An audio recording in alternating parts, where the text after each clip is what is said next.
Hey y'all, thanks for stopping by. Today I'm showing you how to make my Cajun chicken pasta. This is actually a re-Drummond recipe, but I do make it my own. Mostly I just make it lower calorie, so I'll show you how to do that. And I'm also going to show you how I make it to freeze it, which is really exciting because this stuff tastes so good, but it's kind of labor intensive as far as, cutting all the vegetables up and stuff like that. So it's kind of nice to do a double batch when you make it so you can freeze some of it. So here I'm just cutting up some bell peppers. The recipe calls for red and green, but I do like to throw in yellow or orange when I can find them, just for different color. It also includes this red onion. You could also use white onion if you prefer that. You don't have to use red, just whatever flavor you like best, or you could leave the onions out altogether.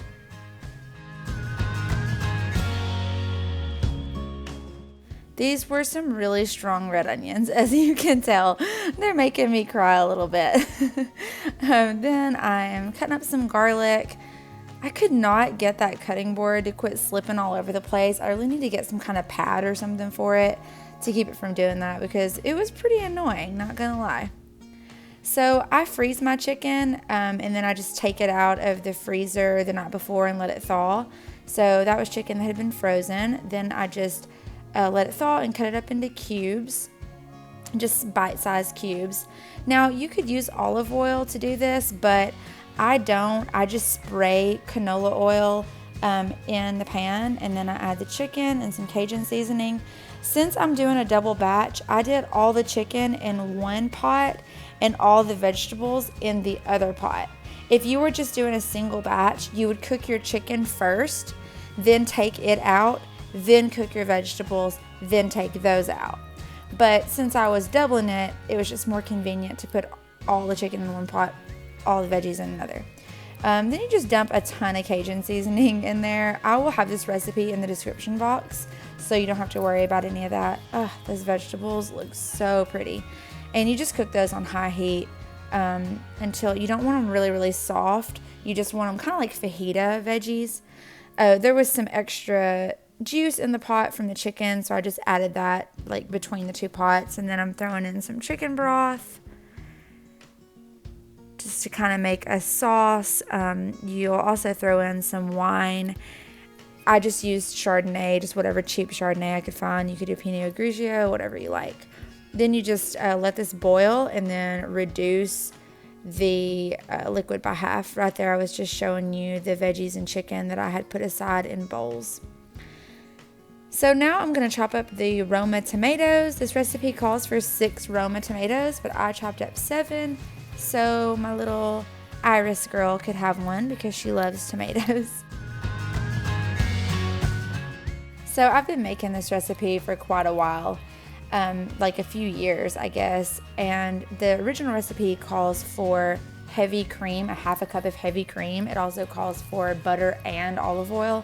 And I've just found ways to cut that down. So here I'm adding cornstarch and chicken broth to a cup, and then I'm mixing it up because the cornstarch is to thicken the sauce up, and if you throw cornstarch straight into the pan, it's just gonna clump up. So it's better to mix it up this way and then pour it in. And I also made fettuccine. The recipe calls for a pound of fettuccine, and I use 8 ounces, and I have to tell you, I cannot imagine having a pound. It would be way too much. So here I'm just checking to see how much of my liquid has cooked down. You really wanted the chicken broth wine mixture to cook down by half, and then you throw in the cornstarch broth mixture. Now here I'm adding in the half and half. I had to buy regular half and half at Kroger, but normally I buy fat-free half and half, which is half the calories. Like I said, re-Drummond uses heavy cream, so the half and half is a lot less calories than heavy cream. The difference is it's not quite as thick. So that's kind of what you run into, but I really don't mind it. As you can tell, it thickens up really good. So now I'm ready to add in the chicken, veggies, and the pasta noodles. Then I will add in the tomatoes and just toss them around and let them get warm. You don't really want them to cook. To the one I'm freezing, I do not add the pasta noodles or the tomatoes. I will just let it cool completely, then put it in a gallon freezer bag squeeze the air out, lay it flat. Then I will add the tomatoes and the pasta noodles when I'm ready to eat it. That way they won't get gross in the freezer. So this recipe comes out to 455 calories a serving the way I made it, with 39 grams of protein. It's 435 if you make it with a fat-free half and half. The biggest differences I did was I used half the fettuccine that Ree's recipe calls for. I did not use oil and butter, and I did use half and half. So I can't even imagine how many calories it would be with hers. I still think it tastes delicious. It's just not quite as heavy on your stomach, which is a pretty good thing.